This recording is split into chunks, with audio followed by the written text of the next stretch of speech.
नमस्ते, म ओरिफ्लेम नेपालको तर्फबाट आज हजुरहरूलाई म ओरिफ्लेमको लभ नेचर ब्राइटनिङ क्लिन्जरको बारेमा जानकारी दिन गइरहेछु।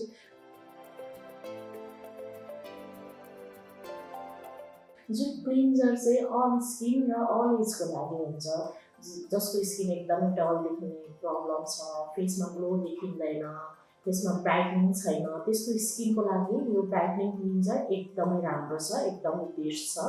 यो चाहिँ हाम्रो क्रिमी टाइपको हुन्छ। यो चाहिँ क्रिमी फर्मिङ भएकोले यो डे नाइट दुवै टाइममा एप्लाई गर्न मिल्छ। नर्मल्ली हजुरको क्लिन्जिङ मिल्कहरू चाहिँ स्पेसल हामी नाइटमा मात्रै एप्लाई गर्छौँ भने यो क्रिमी फर्मिङ छ, यो डे र नाइटमा एप्लाई गर्न मिल्छ। यसमा इन्ग्रिडियन्ट्स हाम्रो अर्ग्यानिक हेबिस्कस फ्लावर र लेमन भएकोले हेबिस्कस फ्लावरले हाम्रो फेसलाई अक्सिडाइज राख्ने काम गर्छ भने लेमनले हाम्रो फेसलाई भिटामिन सी दिएर अलिकति फेसलाई क्लियर पनि गराउने काम गर्छ। यो चाहिँ हाम्रो फेसलाई ड्राई फेसलाई डाइरेक्ट एप्लाई गरे पनि भयो, नभए फेस हल्का मुख थोरेर गरे पनि भयो।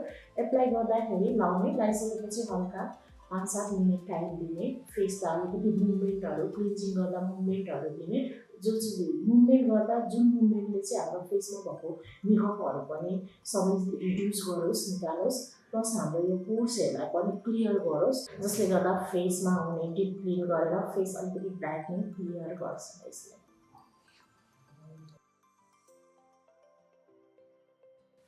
यो Oriflame love nature brightening cleanser lady gents बोथलाई नै हुन्छ।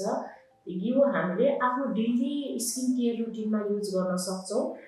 हामीले यो जुनै पनि कस्मेटिक सप र डिपार्टमेन्ट स्टोरहरूमा इजिली पाउन सकिन्छ। Thank you.